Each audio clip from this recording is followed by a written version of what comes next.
Understanding consciousness is critical if you want to truly learn how to create reality, and if you want to learn about the significance of reality and the actual nature of reality. Now, consciousness, although the term can be confusing, consciousness is the underlying essence of all things. Consciousness is essentially that energy. And the purpose of consciousness is to expand, is to grow, and is to evolve into greater and greater levels, and to really know itself and to reach its maximum potential. Now, the reason why consciousness is so important to learn is because it is your very essence. It is what you are. You are pure consciousness, beyond thinking, beyond your body, beyond your personality, beyond your beliefs, beyond the states of consciousness that you are occupying. You are the one consciousness that is occupying that state, not the state in of itself, and I'm going to explain that. Now, for those who do not know me, my name is David Kasneci, and I am a serial entrepreneur and a best-selling author. I create workbooks on consciousness, on spirituality, on manifestation that help people reprogram their subconscious minds and become whoever they want to be through self-realization practices and through scripting techniques. Now, what I'm about to tell you in this video has completely changed my life, and now I create from this place of my essence, from the place of consciousness, and consciousness is the one and only creator. There is no other creator but consciousness. Now, consciousness has been given a lot of different names, and I'm going to explain this. So, consciousness, individualized, because it's the underlying essence of all things, when it's individualized, it becomes individual awareness. So you are aware. You are able to know that you have a consciousness. Your awareness allows you to be able to realize that you are aware. You are self-conscious. You are aware that you have an awareness. Now, that's the first step. That's the individualization of this consciousness that creates you. Now, the next step is mind. So awareness actually becomes mind. And the essence of mind is awareness. So mind now is able to create through different perceptions. Mind is able to interpret information that is coming from both without and from within, from our thoughts, from our feelings, and from the people around us, from everything. It allows us to interpret information so that our awareness may, experience life from these perceptions. Now, mind, in essence, becomes light, and light really is energy. So energy and light is the manifestation of the mind. That's how all things are manifested. That's how all creation exists. Everything is energy vibrating at a particular frequency. And as Walter Russell puts it, everything ultimately is light. Now, if we want to go even further, we say that all of this is actually spirit, and spirit is the life force that drives it all. Spirit, or God, or what I refer to as I am, which you also find I am in the Bible, that is the underlying spirit that is driving the consciousness. It's the life force that gives energy, that animates all living things. Now, consciousness in humankind can be divided into three parts. We have the subconscious mind, we have the conscious mind, and we have the superconscious mind. Now, your conscious mind is your reasoning mind. It's the mind that you use to interpret the information that is coming both from within, from your thoughts and from your feelings, and from without, from the experiences that you are facing, from what other people are telling you, from the problems that you are solving, etc., etc. So your conscious mind essentially is the mind that is supposed to accept or deny information. This mind is supposed to say, well, this is right and this is wrong. And all of this reasoning really comes from your subconscious mind. Now, your subconscious mind has been programmed since birth based on the beliefs that you were taught. You were taught what it was right, what was wrong. You were taught from your experiences. And as you were taught, you developed your conscious mind. You see, you didn't have a conscious mind before, like when you were an infant and before the age of 6, you were operating really solely on the subconscious level. And slowly but surely, your conscious mind began learning and expanding, right? We were expanding this consciousness, we were growing, and thus we were able to interpret information in a different way. And thus we had skills, we had, we could walk. We didn't have to walk consciously, we could walk subconsciously. So the conscious mind is really the guardian of the subconscious mind. The conscious mind is supposed to protect protect the subconscious mind from information that is coming in, from really protecting your consciousness. It's protecting your energy, because all of the power and essence of consciousness really comes from your subconscious mind, because your subconscious mind is the very thing that creates. It's the aspect of your consciousness that's able to express, and it does so effortlessly once we feed it through the conscious mind. But again, since you were a kid, you didn't have this conscious reasoning mind, so you accepted everything that everybody taught you. You accepted it as true. You felt it to be true. And then your subconscious mind had all of these different beliefs, whatever you were taught, and then your subconscious mind is what created this reasoning that said, okay, based on the beliefs that I was taught, this is right and this is wrong. I should think this way. I should do this. I should be like this. This reasoning came from your subconscious mind. Now, you also have a superconscious mind, and your superconscious mind is the very essence of your consciousness. It's ultimately where you come from. Now, most people do not know of the superconscious mind because they have yet to experience it. Maybe they've gotten glimpses of the superconscious mind, but the superconscious mind is really available to those who have recognized it, who have realized it, and also who have actualized it. Now, the superconscious mind is the universal mind. A lot of people call it the Akashic records. It's the field of information that contains every single point in space and time. It's the place where there are infinite possibilities. Anything that you could possibly think of exists within the superconscious mind. All of the solutions to your problems, all of the answers to your questions exist in that plane of the superconscious mind. Now, the way that you tap into the superconscious mind is by evolving, is by growing, is by expanding your awareness, by being inspired. And inspired is really another term for in spirit. When you are inspired by something, you are desiring it so much, it is a part of your being. And the fact that you are inspired by that very thing means it is for you. It is from your soul. Your soul desires it. This is what it means to be in spirit with something.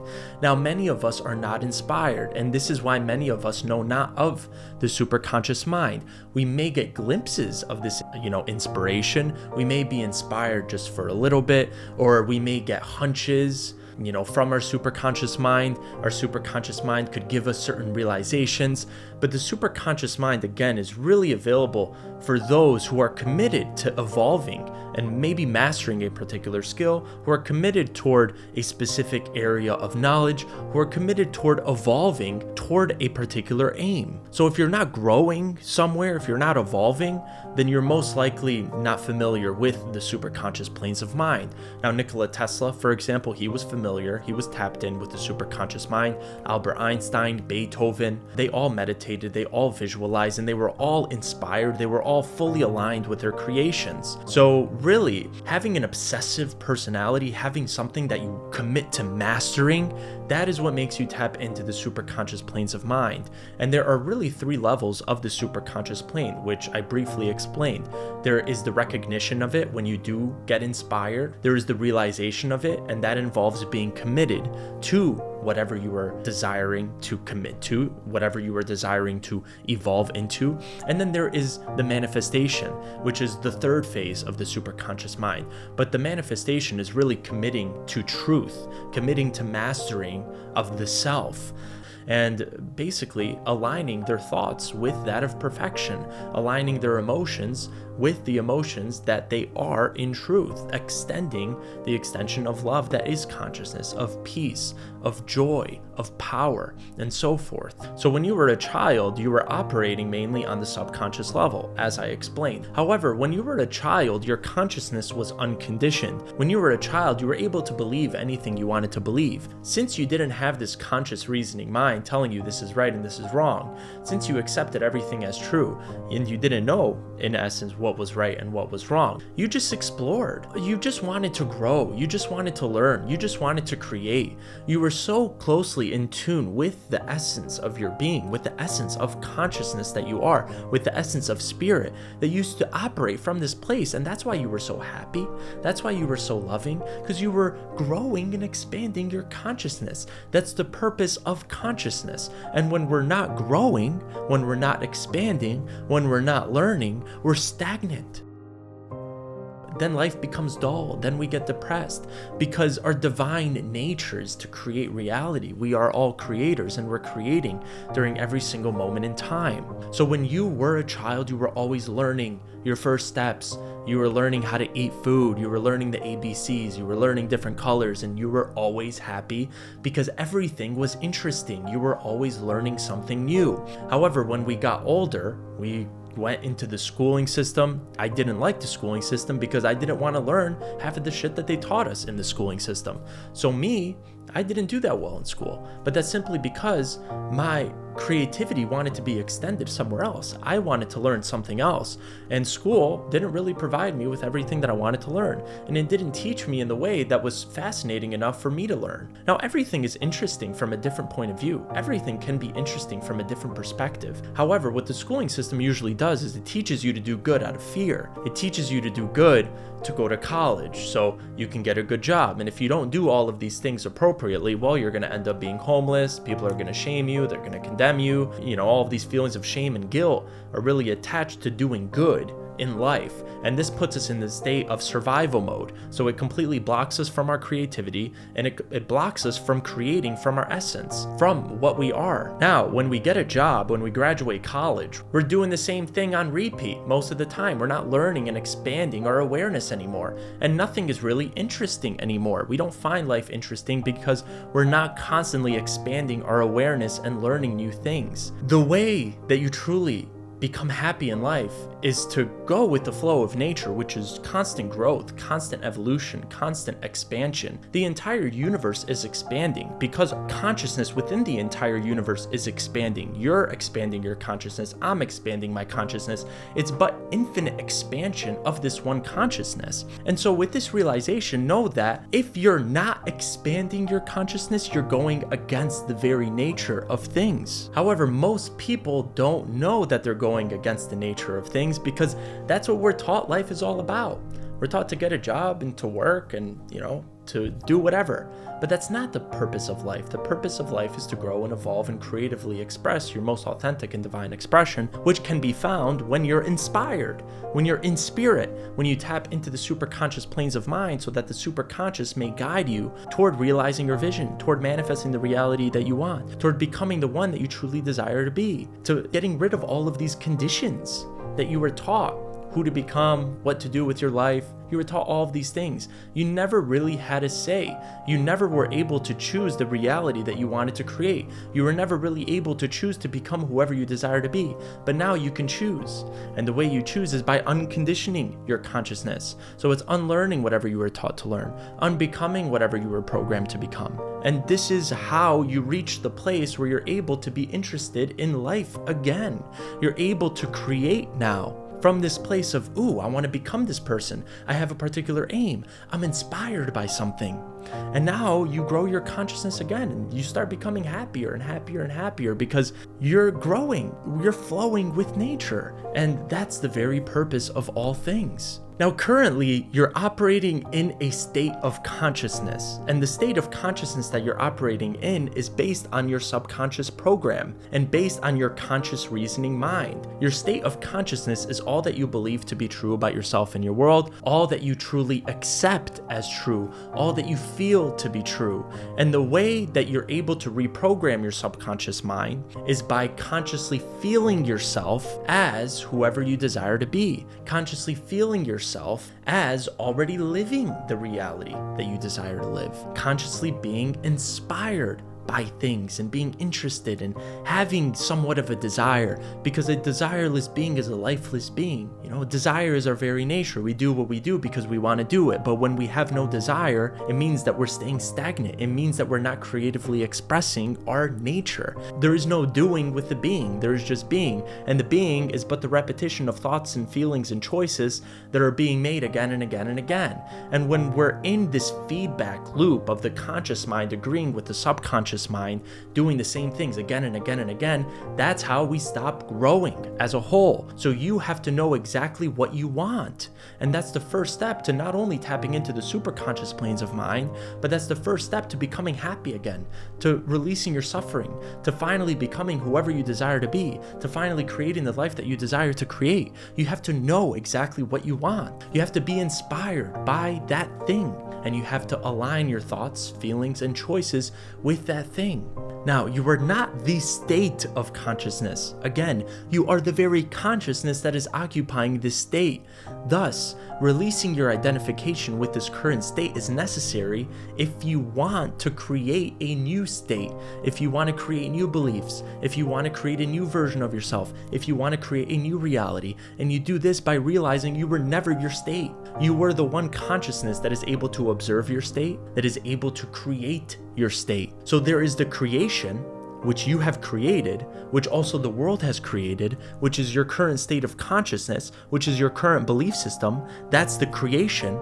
But in order to create something new, you have to step outside of your current creation and become the creator again. And the creator is the consciousness. It's the spirit. It's the I am within you. The whole point of consciousness is to create. That's how it expands. That's how it interprets this new information. That's how it evolves. It evolves through its own creation. And just as you were created in the image and likeness of God, you were created in the image and likeness of God to create in the image and likeness of God, of the universe, of whatever you want to call it, source, consciousness, energy. It doesn't matter. You see, but the whole purpose is for you to evolve, is for you to grow, because that's how you go with the flow of things. Now, the last thing that I want to mention is really the qualities of consciousness. Many people talk about consciousness, but not many people talk about the certain qualities of consciousness.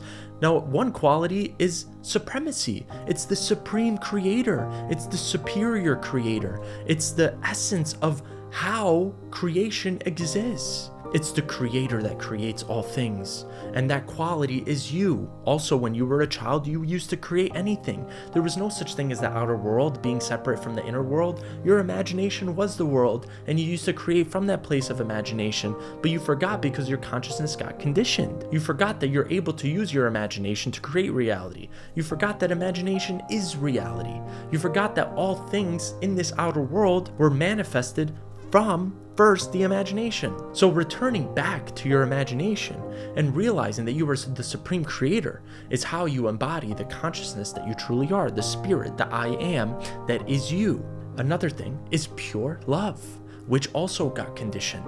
You are the extension of love, and desire is the extension of love. Everything is the extension of love, but this love has been conditioned and filtered and diluted and distorted. So the love of the world is not the real love anymore. Unconditional love is the very fact that you are supported in every single choice that you make, is the fact that you have free will to choose anything that you desire to choose. This is the very essence of unconditional love. Unconditional love is seeing beyond states of consciousness and seeing the very essence of consciousness that is all people, that is the unconditional love of all. Now, another quality of consciousness is peace. It's the present moment. It's the eternal now. Peace.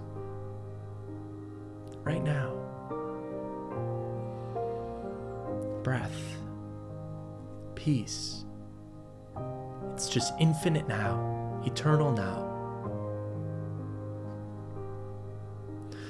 That is peace. You don't have to wait to be at peace. You can be at peace right here, right now. Joy is the other quality.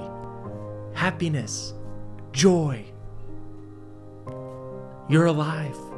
Gratitude, that's the frequency of existence. You're alive. You are life. Life is synonymous with consciousness, with spirit, with I am. And then there's power, which is really the life force, which is spirit. It's pure power that animates all things, that moves all things, that creates all things. The same power that is within you is within all life. The trees that grow, the seeds that grow, blossom. Power is the essence of all things, all life. And now the last quality is simply the observer, which is the individual awareness of things. You are aware. Simply be aware. You don't have to label anything. Awareness does not label. Awareness simply sees all as what it is, and that isness is perfection. Everything is divine perfection. All of it is perfect in its essence. Beyond the human condition, everything is perfect. Now, in order for you to return home, to return to the consciousness that you are, to return to your true self, you must uncondition your consciousness. Again, you must unlearn, unbecome, so that you may become that which you truly are, an infinite creator who is here to create and evolve and expand through your most authentic creative expression, through the service of others, so you may help people also realize their own truth.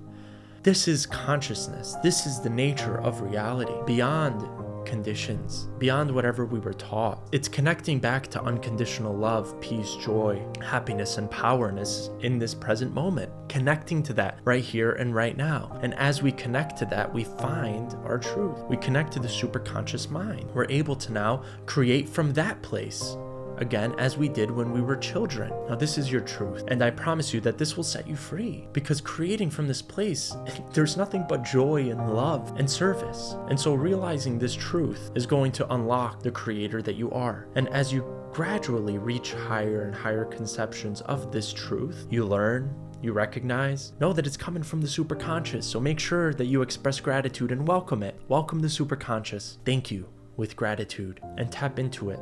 Recognize it. Again, it's the first step. And align yourself with what you desire and express yourself as the perfection that you are. And with that being said, that's consciousness. That's you. Now, I thank you so much for being here. I hope you learned something today. I hope you recognized this truth that can really set you free if you create from this place. Let us keep creating. Thank you.